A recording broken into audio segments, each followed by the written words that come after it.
as clinicians, we have to pay attention to what is presenting. If I see a few people coming onto my clinic with a particular issue, if I see it coming up in the local community, I have to pay attention to it. We are not separate from our environment in Chinese medicine. Therefore, if something changes in the environment, that is also diagnostically relevant. The advice I'm going to give is not instead of advice. It is in addition to. I'm not going to tell anyone to stop what they're doing. I'm only going to give some thoughts on how to balance it out.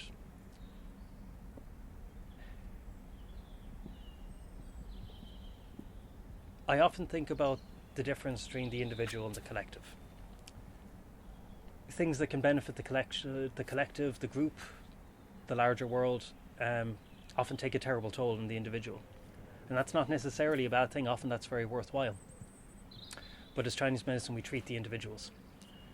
And that's the perspective I'm going to come at this with. What's happening in Gaza is absolutely abhorrent. And as Irish people, we have a particular affinity for it. It's hard to look away. It's impossible to look away. And I'm very heartened by the response to this. I'm very encouraged to see how many people are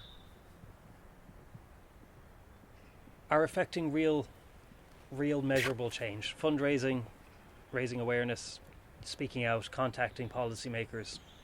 I'm very, very proud of this. But I also know that people are having difficulty letting the images go. People are having difficulty sleeping at night. Every time I open my phone, there are more horrors on my screen. And I'm not saying we should look away.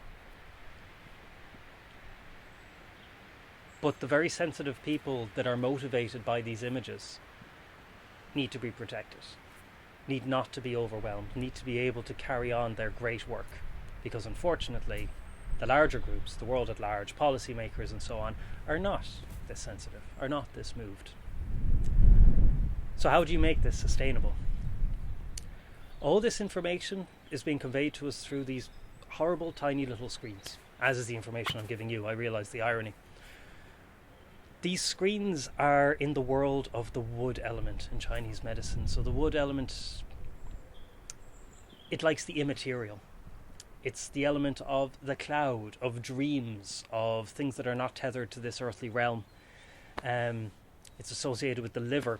It's associated with spring, uprising of yang, radical change and righteous anger.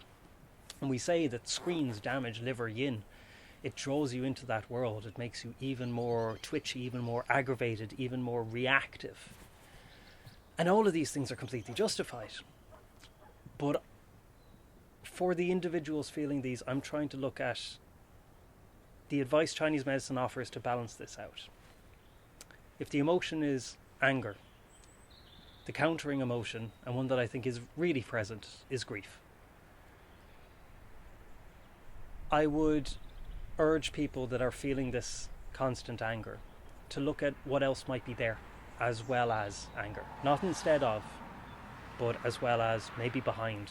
And I think a lot of the time it is grief. And acknowledging that, will just hopefully give you a little bit more resilience.